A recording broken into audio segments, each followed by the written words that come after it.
Hola, hola, ¿cómo están? Muy buenas noches. Sean todas y todos bienvenidos a un nuevo capítulo de La Red Deportes. Voy a pasar rápidamente, por supuesto, a saludar a mis compañeros que tanto los extrañé, sobre todo al novio del año. Coque Evia, ¿cómo estás? Buenas noches. ¿Cómo está? ¿Todo bien? ¿Todo bien? ¿Está de salud bien? Perfecto, en perfectas condiciones. Ya, yo los dejo entonces. ¿Por qué? Es que yo pedí no enterarme de algo que van a contar ustedes. ¿Ya? Me acabo de enterar. ¿Cómo? Tengo que ir a la NFP a hacer relaciones públicas, tengo que ir a hacer lobby, los llamaron a todos, Menos a mí, que a mí me tienen vetadísima. Uy, que están asustados, cuando uno hace las cosas mal está asustado, pero bueno. Ya. ¿Está bien usted? Bien, es mi mejor momento. Perfecto. ¿Cómo habrá sido el peor? Magda López, ¿cómo está? Bienvenida. Hola, Nati. ¿Cómo estás? ¿Todo bien? Todo bien, muchas gracias. El gran Víctor Gómez. Hola. Es que me río porque a mí no me llaman a mis jefes.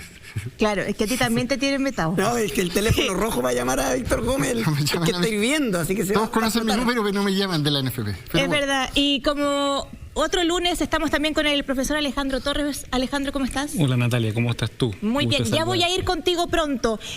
Ya estamos hablando de algo, ya en nuestras redes sociales ha existido movimiento durante la tarde. Le quiero pedir a mi director Pablo Venegas que por favor ponga una foto aquí detrás de este señor que está apareciendo. ¿Quién es este señor? ¿Qué vínculo tiene con nuestro fútbol chileno? ¿Qué vínculo tiene con la gente de la NFP que ya estamos hablando, que están sonando los teléfonos acá en el canal, a nuestros compañeros?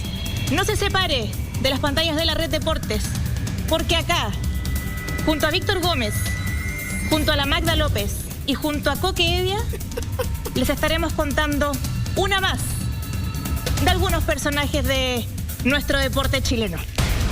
Ya, me voy a pasar por acá entonces para ir con Alejandro Torres. Alejandro, bienvenido otro lunes más con nosotros. Y habíamos dejado pendiente la semana pasada hablar sobre la situación financiera de lo que está pasando con el fútbol joven y también con el fútbol femenino dentro de los clubes. Así que la pantalla es toda de usted. Muchas gracias. Para que ahí nos vaya contando todo. Efectivamente, habíamos dejado pendiente, dentro del estudio que nosotros hicimos, el tema del fútbol joven y fútbol femenino.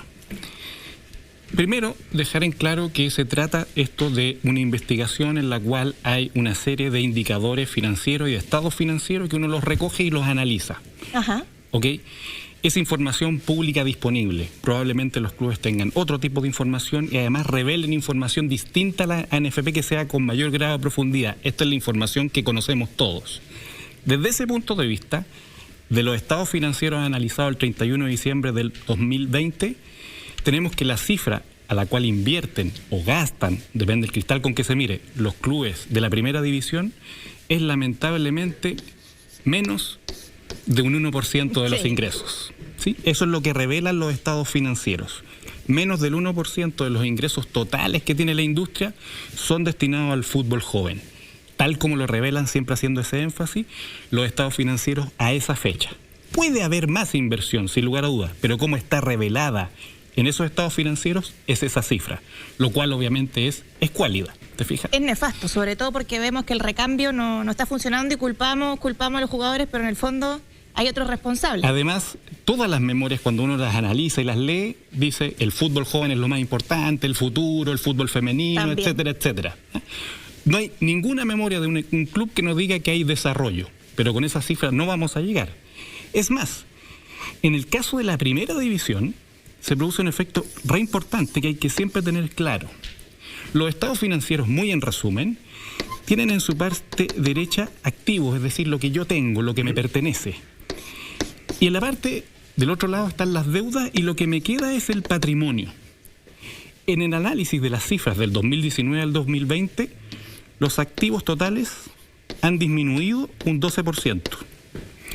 El patrimonio ha disminuido otro 13%. Visto de esta manera, es imposible generar inversión y que al mismo tiempo no solo el fútbol profesional se desarrolle, sino que de nuevo vuelvo al fútbol femenino, claro, y al fútbol joven. Otro dato, los resultados anuales, ¿sí?, que me muestran los ingresos y finalmente mi utilidad, en el caso de los ingresos la disminución ha sido de un 23%. Y en el caso de la utilidad, la disminución, miren esta cifra, es del 1.800%. ¿Por qué? Porque el 2019 se cierra con utilidades de 500, más o menos, 500 millones, y pasa a haber pérdidas de 9.000 millones. Por lo tanto, es por eso esta cifra impactante. ¿Qué hay sacado el negocio, profe? Perdone, la salud. No le traje manzanas, que la pasé a dejar aquí limpia para endulzar el tema, pero... ¿Sacaba el negocio? ¿Por qué? Porque el mejor ejemplo es el líder del torneo, Colo-Colo. Alguien dijo, no, si no hay acá abajo. ¿Se acuerdan? Con Alberto Jara, que trabajaba y no hay, no están preparados. Hay, y por montones. El tema es que sacaba el negocio de representantes, sacaba el negocio de las movidas, las cometas por aquí y por acá, y si tú sacas tanto buen jugador, vaya a ir vendiendo de uno. Genera utilidades, y para ciertos grupos que necesitan que estas medianas empresas, como usted explicó, sean deficitarias para que su holding o conglomerado pueda emparejar con el tema impuesto, sacaba el negocio. Efectivamente, y además, el último dato, dentro de los estados financieros, además, hay un apartado que se llama estado de flujo efectivo que divide actividades. Una de ellas es la actividad de inversión, para ver cómo está esa inversión. Ajá.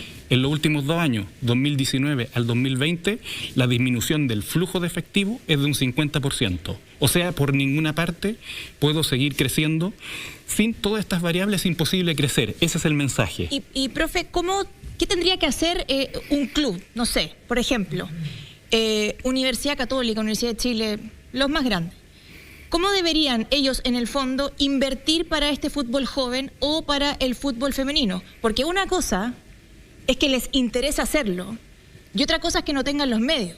Me imagino que de alguna u otra forma, si se pudiesen ordenar, sí tendrían la factibilidad de hacerlo, ¿no? Primero es el orden. Y segundo, también dentro del análisis que nosotros hicimos, no tienes que olvidar que hay también temas relacionados con las remuneraciones que se pagan. La televisión. La televisión. Desmitificar el hecho que la televisión financia absolutamente todo. Son aproximadamente 45.000 millones de pesos. ¿Sí? Ese es el ingreso de los clubes de la primera división. ¿Ese es el total? Ese es el total. ¿Por club? No, el total, ya, el total perfecto. de la primera división, toda la sumatoria equipos de la primera división, y no te olvides que el primer capítulo, hay equipos que todavía no reportan. Sí, Entonces el análisis es parcial, lamentablemente. Lamentablemente, porque visto de otra manera tendríamos que tener todos los datos. Bueno, el análisis parcial dice 45.000 millones, y el mismo análisis del gasto en personal de los clubes es de 45.800 millones. O sea, se gastan todo. Es decir, exactamente, Claro. No queda los un peso. ingresos hoy día del canal del fútbol financian las remuneraciones, con la particularidad de nuevo, esta información es pública y como uno la visualiza.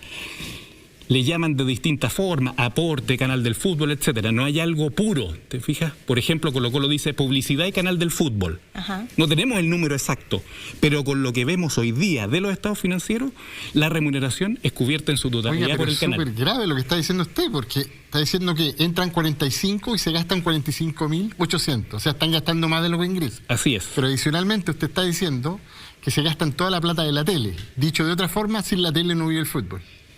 Es que ese es el problema, porque...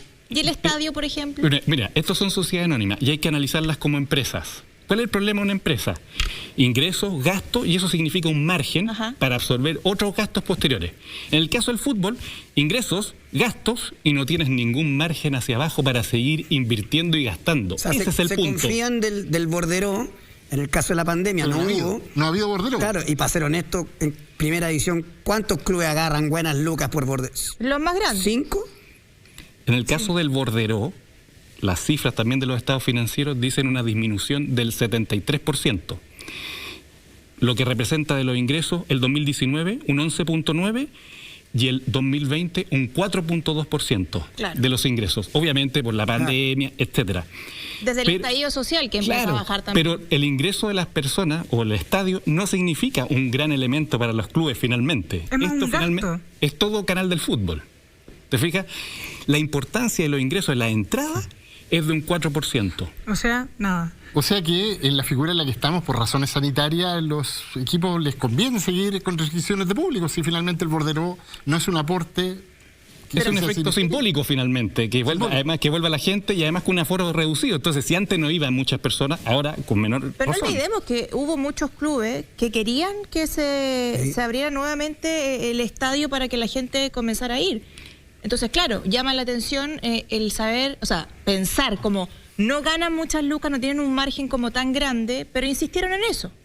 Claro, lo que sucede es que finalmente, como cualquier empresa, aquí hay que ir a buscar otro tipo de ingresos y de diversificar los ingresos.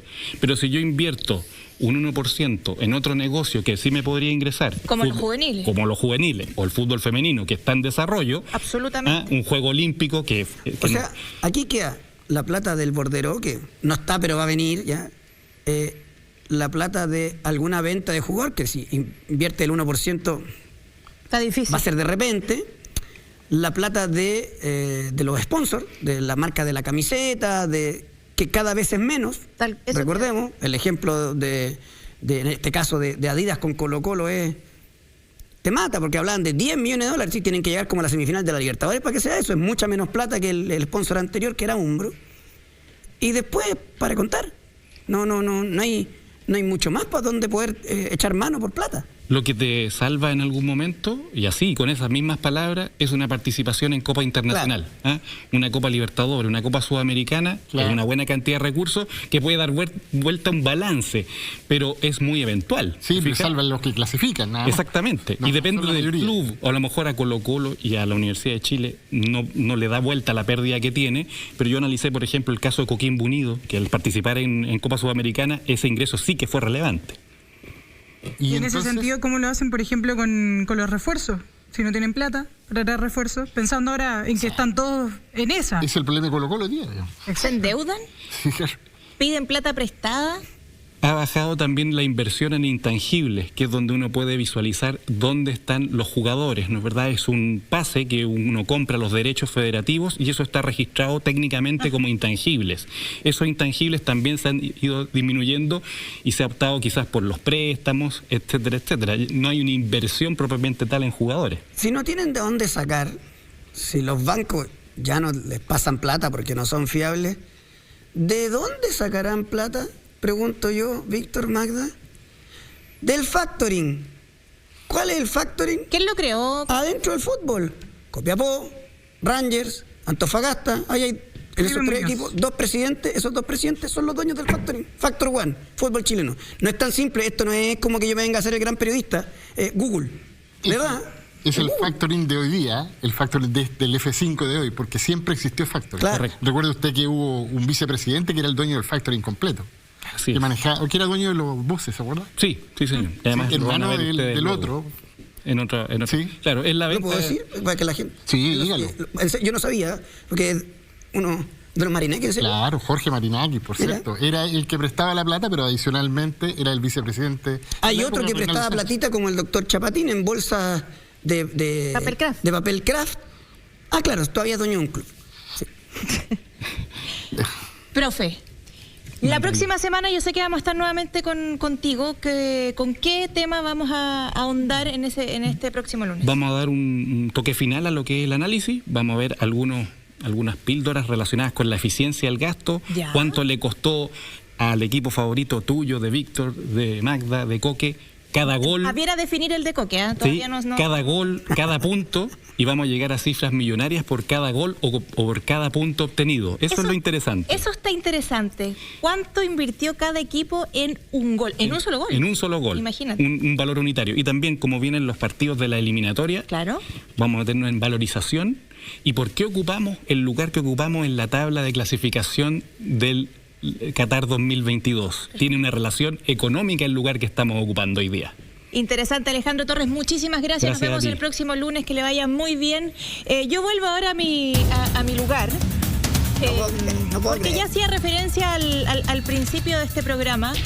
¿Coque está recibiendo llamadas telefónicas? No, sí, es que yo no puedo creerlo. Es que insisto, yo pedí no saber. No puedo creerlo. Vuelvo a hacerle la pregunta a ustedes en su casa.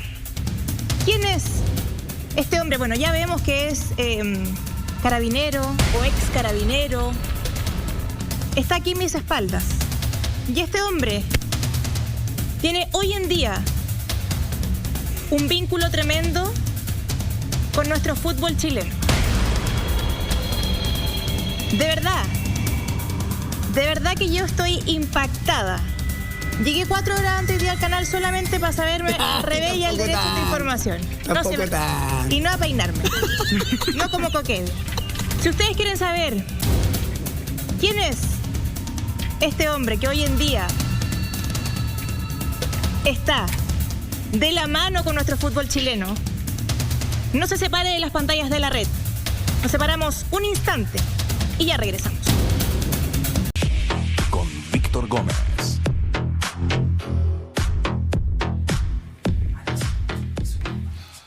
Hola, ¿qué tal? Buenas noches. Les vengo a presentar la columna de esta jornada que se llama Reinaldo Sánchez SADP.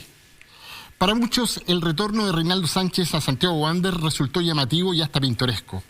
Pero su reaparición solo se explica por los escasos puntos que tiene a los porteños como candidatos al descenso, o existen otras explicaciones más profundas vinculadas al modelo de administración del fútbol chileno. ¿Cómo se pasó de Nicolás Ibáñez a Reinaldo Sánchez en la propiedad de Wanderers? Esto no se puede explicar si no se considera las sociedades anónimas deportivas y su funcionamiento, que para muchos está en crisis en estos días. Las sociedades anónimas deportivas profesionales aparecieron en un contexto de quiebra de Colo-Colo en 2002 y Universidad de Chile en 2006. Lo hecho por los directivos en la era anterior muy poco se podía defender en la práctica, y la salida de ellos al menos distendió una actividad en crisis. Con ellos llegaron nuevos controladores y se instauró un nuevo modelo que en el papel prometió buenos resultados. Promesa que contenía en su discurso la llegada de una suerte de hombres buenos al fútbol, en contraposición con los anteriores, por cierto. Total transparencia en la administración, mayor fiscalización, inversión de capitales propios y no de los clubes, desarrollo deportivo nacional y un salto internacional. En fin, el despegue definitivo del fútbol local. Pasaron los años y el modelo de las SADP comenzó a mostrar sus primeras fisuras. Los nuevos propietarios no eran de los trigos limpios, como se dijo. Sus maniobras bursátiles y otros antecedentes no eran tan distintos a los administradores anteriores del fútbol. Varios usaron sus acciones en clubes como trampolín político y en otros casos definitivamente como plataformas comerciales. El desarrollo de los clubes tampoco fue notorio y ni un hecho que se pueda graficar en la infraestructura, en solidez económica o un modelo de negocios elogiable, tal como lo ha expuesto el profesor Alejandro Torres en nuestro programa. Recién habló de eso. Salvo el nuevo estadio CAP de Talcahuano, de Huachipato, es el único recinto remodelado por una sociedad anónima deportiva. Las demás no están a la altura de eso, ni siquiera pueden construir un estadio. Las excepciones podrían ser los centros de entrenamiento de algunos equipos. ¿Para qué hablar de la crisis financiera y la dependencia total de los ingresos del ex canal del fútbol? Las series menores, pese a ser una de las alternativas concretas para generar ingresos, lo cierto es que ni siquiera en los equipos grandes fueron consideradas una cantera formadora de jugadores de alta competencia capaz de migrar a otros torneos. Los resultados internacionales tampoco son favorables en este periodo. Colo-Colo en 2006 finalista en Sudamericana y la U campeón del mismo torneo en 2012 son los únicos palmarés. El resto, pare de contar.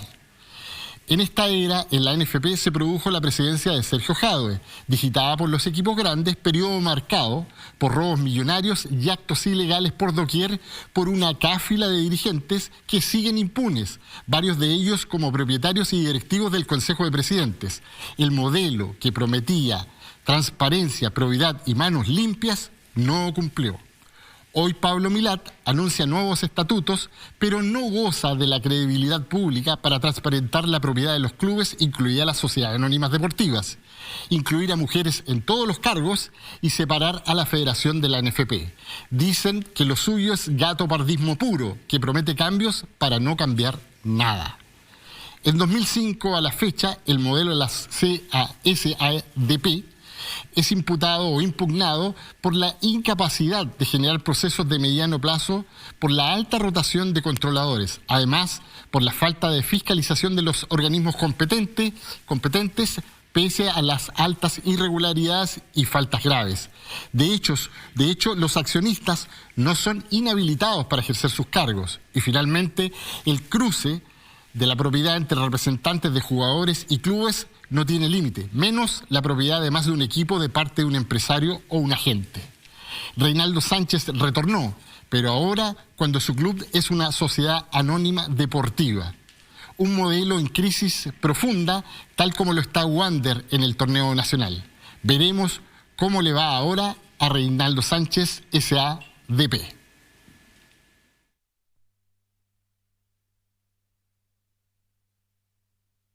Con el cruce que propongo, la llegada, el retorno como controlador de Reinaldo Sánchez de Wander, a partir de una serie de crisis deportivas y también institucionales, se explican sí y solo sí en el contexto mayor que tiene que ver con lo expuesto en la columna. Las sociedades anónimas deportivas están en crisis. El profesor Alejandro Torres ha demostrado económica y financieramente la realidad en la que están. Wander no se escapa a eso. Reinaldo Sánchez vuelve, pero con un nuevo modelo, no cuando él fue presidente de la NFP. ¿Coque? No, a ver, es tomar, no sé si es una especie de inversión. Wander está descendido,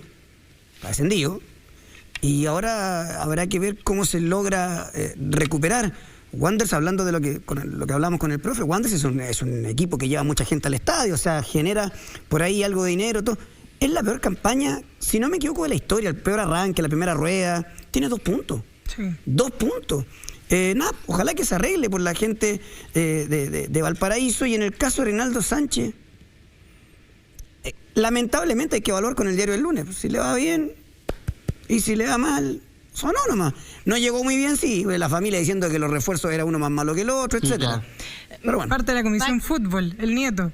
Solo 2 apuntes reventando los jugadores. Que se derivan de lo planteado en la columna. Primero, que actualmente en el Parlamento se están discutiendo algunas modificaciones a la sociedad anónima deportiva. Ello es, y tiene relación con la participación ya por ley de las corporaciones y de los socios, que deberían tener obligatoriamente el control de los equipos en un 51%. Lo otro es transparencia en la composición y propiedad de los clubes, y finalmente en la participación, cómo se eligen las autoridades internas, vienen modificaciones que van a ser legales. No sé cuánto va a pasar en los programas en las próximas elecciones presidenciales, en algún momento lo vamos a profundizar respecto a este tema puntual, porque venían algunas promesas, pero eran muy, muy genéricas. Sí. Pero esos cambios legales se están discutiendo hoy día. Sí. Respecto a lo de Reinaldo Sánchez, recordemos que también en nuestras redes sociales lo pueden buscar. Carolina Cabello habló más o menos de la historia de Reinaldo Sánchez de Santiago Wanderers, así que si lo quieren revisar, vayan a las redes sociales de la Red Deportes y ahí lo pueden entender un poquito más. Vamos a subir el link entonces a la historia ahora para que la gente también lo pueda ver. Hace poquitos minutos, cuando estábamos en pausa, se dio a conocer la nómina de nuestra selección chilena. Están a poquitos días, 2 de septiembre, 4... 2, 5 y 8, si no me equivoco. 2, 5 y 9. 2, 5 y 9. Hay sorpresas, Coque, la voy a leer rapidito. Está Gabriel Arias, Claudio Bravo, Gabriel Castellón, Tomás Alarcón, Marcelo Allende. A ver qué pasa. No, anote. Ok, ya. Charles Aranguis, Claudio Baeza, Brereton Díaz, Nicolás Díaz, Paulo Díaz, Pablito Galdames, Mauricio Isla, Luis Jiménez, Guillermo Maripán, Gary Medel, Eugenio Menas, Jan Meneses, Iván Morales, Marcelino Núñez, Carlos Palacios, Eric Pulgar, Robbie Robinson, Enzo Rocco, Francisco Sierra Alta, Diego Valdés, Eduardo Vargas, Sebastián Vegas, Arturo Vidal. ¿Sorpresas para ustedes en esta nómina? No ¿Falta de alguien? No está Alexis. Alguien se tendrá que hacer cargo de la irresponsabilidad de lo que ocurrió en Alexis contra Brasil. Claro. En Copa América, dice. En Copa América. Lo perdiste para una triple fecha clasificatoria, tu jugador más determinante, no sé si el mejor, pero el más determinante. No, o sea, se notó cuando no estuvo. Lo perdiste para una triple que puede ser vital. Entonces, manda a Alexis y hace lo que quiere. Lazarte autorizó y se equivocó. ¿Qué papel cumple el cuerpo médico? Que yo sé que no estaba muy contento con haberlo puesto. Alexis Sánchez todavía no juega en el Inter. Se va a perder esta triple fecha clasificatoria. Alguien se tiene que hacer cargo de eso. Y lo de lo de Robbie Robinson, bien. ¿Te gusta? Es un jugador que no hay de ese estilo acá. Bien para el que hizo la captación. No sé si la hizo Rueda antes, si la hizo Lazarte. No sé. Bien ahí como nosotros le damos duro, pero ahí está perfecto el que lo haya hecho. Tenía un compañero Avena. Sí. Magda, ¿qué te parece esta nómina nueva? Eso estaban esperando, en todo caso, sí. Cómo iba a ser la recepción de Ben Britton para tener a Robbie Robinson. Está Iván Morales, otra de las novedades, Marcelo Allende. Creo que en esos términos me gustan algunos nombres. Pero Morales yo creo que no es novedad. O sea, yo lo esperaba en la nómina de la Iván Morales. La novedad es que no están los 2 máximos goleadores del extranjero. Felipe Mora y Víctor Dávila. Víctor Dávila. Está bien, pero hay está gol. Valdés. Hay gol. Está Diego Valdés. Está jugando Diego Valdés, Magda, en México un poquito más atrás, Sí. como de interior, y la está rompiendo. Es cierto que ha tenido 1 millón de ¿Y posibilidades. Jiménez? ¿Qué les parece Jiménez? Pero no lo entiendo. No lo entienden. Perfecto. ¿Por qué? Porque es un gran jugador, pasó lo mejor de él, y hoy hay cantidad para ocupar ahí arriba. Yo no lo entiendo. Pero es un jugador que tiene calidad probada, pero no lo entiendo. Sí. Víctor, ¿cuál es tu apreciación de la nómina? ¿Estás de acuerdo? Sí, estoy de acuerdo. ¿A ti te gusta Luis Jiménez igual? Me gusta Luis Jiménez, lo propuse en algún momento como alternativa. No digo que juegue los 90 minutos, pero la parte final con la pelota al espacio era siempre muy válido. Ahora, es un desafío Brasil, Ecuador, Colombia, y para eso se diseñó la nómina. Yo no sé si efectivamente de estos convocados estamos en una perspectiva de ir a la disputa de esos 3 partidos al 100%. Va a calar mucho y de ahí se va a instalar la discusión que viene. Dada la nómina, ya no estando Alexis, ¿cuánto es lo que uno tiene que calzar en términos de puntos a partir de estos 3 partidos? Esa es la directa relación. Está esta nómina en función de aquello, de rescatar la mayor cantidad de puntos, es el mejor equipo que puede disponer Chile. Faltó alguien que no estuviera y que necesariamente te garantizaba gol, en fin. Bueno, estaba esa también, ¿eh? Retornaba esa a la convocatoria. Buen jugador. Así que, Probado. bueno, hay alternativas. Yo creo que en ese saldo, en esa línea, de los puntos que voy a rescatar, me parece una buena nómina. Yo me quedé con algo mientras estaba leyendo la nómina, cuando nombré a Allende, el Coque hizo... ¿Qué te parece ese llamado? Marcelo Allende juega en el Montevideo City Torque, en Uruguay. Sí. Ha tenido, es cierto que lleva ya más de un buen año, más o menos bien. 22 años, es cierto, es parte del recambio. 1,68 m para el biotipo de hoy. Si no eres Messi o Alexis, ya, que viene un poquito más. No sé si es un nombre para selección. No es que juegue en el Arsenal como en algún momento fue. Ah, en el Arsenal. ¿Quién estuvo en el Arsenal? Cajigao. Sí, pues. Sí. ¿Quién trae a Cajigao? ¿A Chile? Ogalde. Ovalde. El mismo que trae a Lasarte. A Lasarte, dueño de El mismo que representa a Allende. Magallanes. ¿Te gusta hacer esas líneas a ti? Cuando hay indiscutible, porque imagínate se cambiara de representante Charles Arangui, ¿ya? Y se fuera con el propio Ogalde. Da lo mismo. Bestial el partido que se jugó el otro día ahí en el medio con Ezequiel Palacio por el Leverkusen. Extraordinario. Pero este tipo de cosas, ya tenemos los 2 nominados de Magallanes la otra vez. Pero es que- Las dejo. No estoy diciendo nada, yo lo dejo sobre la mesa. Pareciera que los favores se tienen que de repente ir pagando, parece. No sé, yo lo digo pero- sobre la mesa. No es un indiscutido, me parece un nombre para jugar en el medio o para jugar de extremo. Ay. Ya vamos a estar analizando entonces eso más adelante, Coque. Yo digo, de repente hay que pagar favores. A la vuelta de la pausa, vamos a contar más bien, porque ya lo hemos mostrado durante todo el programa, quién es este señor que está detrás mío. Quizás muchas de ustedes lo han visto, lo han escuchado, han leído declaraciones de este señor. Y Víctor Gómez va a desmenuzar punto por punto qué tiene que ver hoy con nuestro fútbol chileno. Nosotros nos vamos a ir a un pequeño corte. Solamente les voy a adelantar que tiene vínculo con Pablo Milat. Ya. Vamos a un corte Pero que y ya regresamos acá en la red. Ya estamos de regreso en la Red Deportes. Hemos estado todo este programa mostrándoles la imagen del señor que está detrás mío, preguntándonos quién es. Y vamos a ir al grano porque tenemos mucho que contar en este programa. Víctor tiene muchos antecedentes, el Coque, la Magda. Este señor que ustedes ven es Héctor Patricio Salazar Martínez. Sí, ese es su nombre completo. Es ex prefecto de Carabineros de Curicó.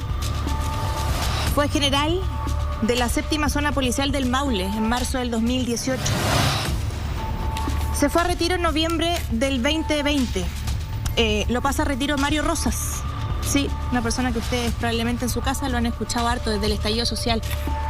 Pablo Milat, el presidente de la NFP, de la Asociación Nacional de Fútbol de Chile, en ese minuto era el intendente de la región del Maule. Y este señor y quiero que ahora Víctor empiece a contar los antecedentes. ¿Está con unas querellas, Víctor? Claro, hay que contextualizar. Pablo Milat, intendente de la región del Maule, cuando se produce el estallido social, ya conocido y bastante explorado, y es entonces el general Héctor Salazar el que está a cargo, general de la zona, séptima zona de Carabineros, el que está a cargo de la fuerza policial, la fuerza pública. Hay que señalar que es uno de los lugares del país donde hay una más cruenta represión, con cifras que son muy duras, muy duras.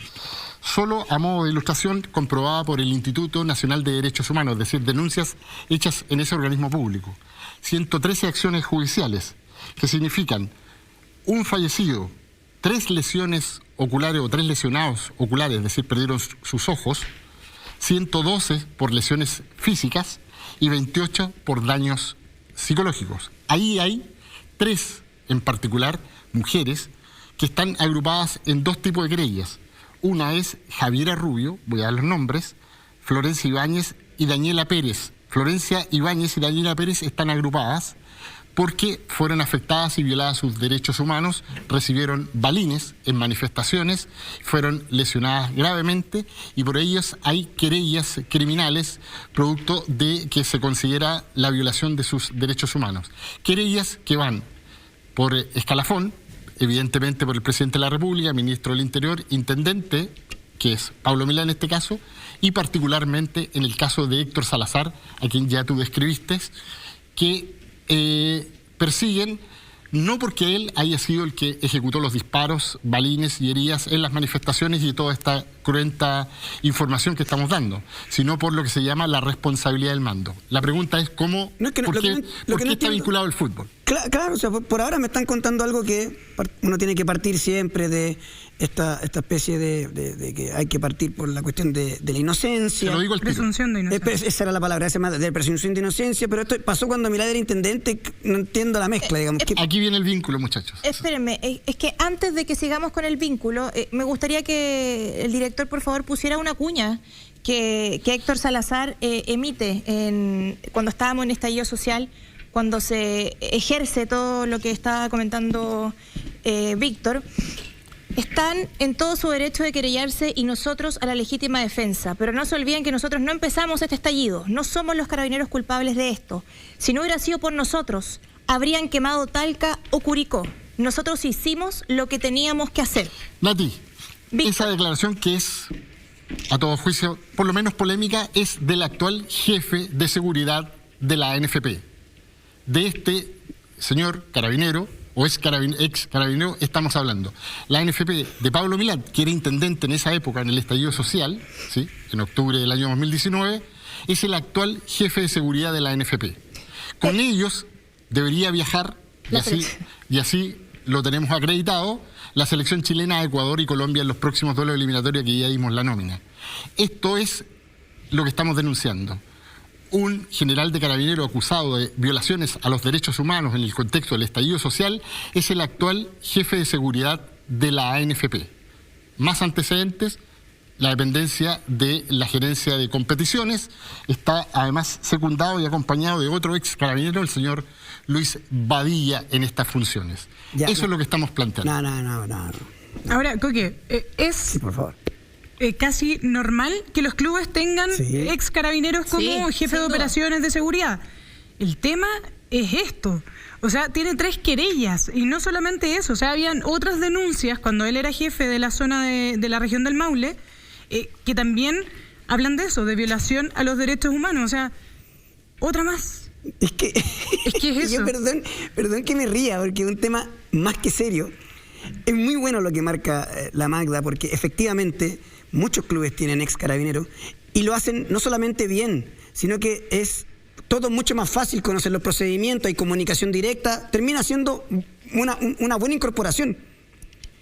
Pero el caballero que estamos hablando, señor Héctor Salazar, que es del Servicio Secreto de Estados Unidos, no estoy, me da lo mismo, insisto. Estás cuestionando. Presunción de inocencia, después verá la justicia. Pero hay algo ético. No hay otro. También. Pero perdona, Nati, no hay otro para que se eviten este problema. O sea, ¿pero cómo se asesoran? Yo sé que una empresa en rigor puede contratar a quien quiera. pero creo que éticamente, y no sé si están conmigo, Sí, claro. para mí es absurdo y es realmente... es delicado que la NFP contrate a este señor que a propósito no ocupa su primer nombre. Le gusta que le digan Pato Salazar, Patricio Salazar, no ocupa su primer nombre como Héctor. ¿Por qué razón? No tengo idea. Pero éticamente, que la NFP contrate a este señor, porque lo que dice la MAC es cierto, podrían contratar a cualquier carabinero retirado, cualquiera. ¿Sabes qué, Nati? ¿Por qué él? Sacándolo de ético. ¿Por qué? Es poco inteligente. ¿Cuánto nos íbamos a demorar? En este caso nosotros. Lleva 2 meses trabajando dentro de la NFP. Los otros medios parece que no quisieran meterse mucho. No importa. ¿Cuánto nos íbamos a demorar? Es poco inteligente. ¿Por qué no hay otro? A menos. Ya, pero un dato importante que refuerza la tesis ética de lo que estamos planteando. Todos tienen derecho a trabajar, no está ahí el tema. Nosotros no estamos impugnando el ejercicio del trabajo, que es masa, he jugado toda la vida por defender el trabajo y los trabajadores. El tema es otro. En noviembre del año 2020 es dado a retiro, lo pasa a retiro el general Rosas, Mario Rosas, Sí. precisamente junto a otros 11 generales en el marco de lo que fue las investigaciones por violación a los derechos humanos. Exacto. Ahí es que pasa a retiro. Descabezan el mando completo. 12 es el cambio más histórico en la institución de Carabineros. 12 generales se fueron y ahí va Héctor Salazar. Ese general que pasa a retiro en ese marco en noviembre del año 2020 es el que hoy día ocupa el cargo de jefe de seguridad. A mí me cuesta entender. Entonces no puede haber valores para que quiera transmitir la sociedad y que no estén reflejados en el fútbol. ¿Qué quiere reflejar el fútbol? ¿Qué quiere transmitir? Los valores deberían, desde mi perspectiva, ser otros. Pero si se fue dado de baja en el marco de violación a los derechos humanos en el estallido social, quiero esos valores repetirlos en el fútbol. Eso es lo que está de por medio. Ahora bien, quiero hacer el punto y les paso a ustedes la pelota. El vínculo es Milat, intendente de El Maule, en la época del estallido, hoy presidente de la NFP, ¿sí? Es que no... El general Rosa era el general de la séptima zona en El Maule, por cierto, Talca, Curicó, en fin, y hoy día es el jefe de seguridad de la NFP. Ahí está la vuelta de mano. O sea, me imagino que es el mismo Pablo Milat, que tienen que haber trabajado codo a codo juntos, quien lo llama para integrarse a la NFP. Si la pregunta es por qué a él, habiendo tanto carabinero en retiro, tantas personas que necesitan trabajar, o también que hacen estos típicos cursos de seguridad, que él también lo tiene. Nati, En me su pongo LinkedIn está puesto, de hecho. abogado del diablo. Supongamos que es un gran profesional. Digo supongamos porque no lo sé. No lo conocemos más allá Lo digo, de lo que hemos leído. espera que terminen las 3 querellas. Ve cómo resulta y ahí contrata. Pero yo... ¿Quién hace? ¿Cómo se asesoran? No sé yo, Magda. Pero se Es que hay asesoran. varios temas también, porque recordemos cuando fue todo esto del estallido social, el fútbol fue uno de los más golpeados por Sí, eso. claro. Sí. Se Los suspendió mismos el partido de la hinchas, selección. de hecho, los mismos jugadores de la selección dijeron que no lo iban a jugar por respeto a la gente. ¿Cómo lo tomarán? Exacto. Recuerdo las declaraciones, por ejemplo, de Charles Aranguis en su momento, que estaba muy molesto justamente con todas estas denuncias de violación a los derechos humanos. Y van a tener es hoy día un incomprensible. acusado.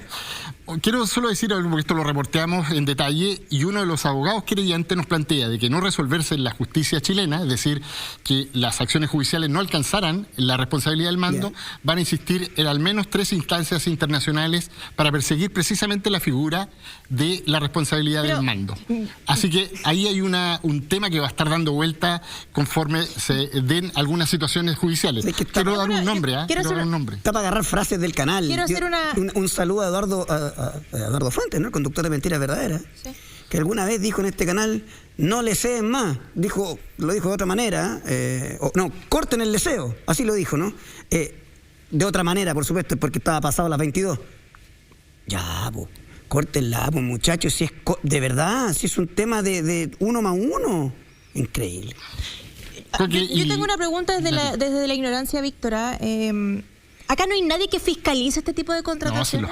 sí lo hay, pero no pasan todos los filtros si el despelote está claro. Pero es que ¿cómo Llevamos hasta semana y cuándo? O sea, semana yo no en lo esto. entiendo. Es inconcebible. Tú sales de una, te metes a otra y el despelote está, así ya lo hemos dicho. Ahora, muchas después veces. dicen que hay animadversión, ¿viste? No, claro, pero Eso bueno, no- hay un aparato más preocupado de llamar a los jefes que de hacer su pega. Oye, hay un carabinero individualizado en el caso de estas querellas que fue el autor material, es decir, el que disparó. El tema es que él, obviamente, y me parece que está dentro de la línea, él dice que recibió órdenes, nada más. de quién fueron las órdenes, ahí está entonces la investigación. Está claramente identificado el carabinero de Fuerzas Especiales que hirió vía balines a 2 de las 3 chicas que están en la querella. Bueno, incluso Héctor Salazar presentó un recurso contra un juez justamente que decía que se habían extralimitado en ese tiempo del estallido social, y la Corte de Apelaciones acogió el recurso. Pero la Suprema lo barrió. Exacto, y de hecho los magistrados del Maule estaban muy molestos con esa decisión porque, lo decías tú al comienzo, un estudio, ya estaban los organismos de derechos humanos diciendo que efectivamente se estaban violando los derechos humanos, y bueno, y el jefe de zona decía que no. Estamos viendo justamente una foto de Héctor Salazar y Pablo Milat. Me imagino que en la época en donde él era intendente y él también... Nati, ustedes tienen mejor memoria que yo, y por cierto nuestra audiencia también. ¿Se recordarán, Coqui, Magda, Nati, el incidente en pleno estallido social con los bomberos en Talca? Claro. Sí. Cuando ingresa un piquete de carabineros a un cuartel que está en el centro de Talca. Bueno, aquí están los protagonistas, Pablo Milat y el general, aparte de los bomberos, yo el insisto, general porque Salazar. Nosotros sin animadversión, sino que le damos a Pablo Milat y por errores que comete, por poco feliz gobierno. Aquí esto es un tema pasado, es de él, cada uno podrá tener su opinión, pero este vínculo es poco inteligente. Increíble. ¿Pero qué queda pensar? ¿Que son amigos? ¿Que lo metió de amiguismo a trabajar ahí? Es poco inteligente porque da para todo, po. Claro. O sea, que uno puede especular cosas en el fondo. Es política, todo esto lo hemos dicho varias veces. Milat es un hombre político, se tenía un cargo político. Es el jefe político, además, y responsable en el estallido social y producto del estallido social en Maule, lo que pasó ahí en Maule. Increíble. Bueno, hay que repetir. Entonces, la seguridad de la NFP en este minuto está a cargo de Héctor Salazar, ex general de Carabineros, acusado, al menos en 3 querellas, por violaciones a los derechos humanos durante el estallido social. Eso es. Increíble, vamos a ver cómo entonces se sigue desarrollando esta noticia, toda la era Milat. ¿Qué va a pasar con nuestra selección? La próxima semana también se viene algo de investigación respecto a ello. Queremos mandarle un abrazo muy apretado a Cristian Arcos, que está en su casa, bien, no está resfriadito. Hidrátate harto, no con lo que te dice el Coque, sino con jengibre, limoncito. Esperamos tenerte el próximo lunes. Nosotros nos despedimos. Víctor, muchas gracias como siempre. Seco ahí, audaz. Buenas noches. La Magda también, López, muchas gracias. Coque Evia, nos vemos, novio. Y un abrazo también a ustedes. Nos encontramos el próximo lunes a las 20 horas por las pantallas de la red. Ya viene Poder y Verdad con la gran Mónica González. Que estén bien, chao.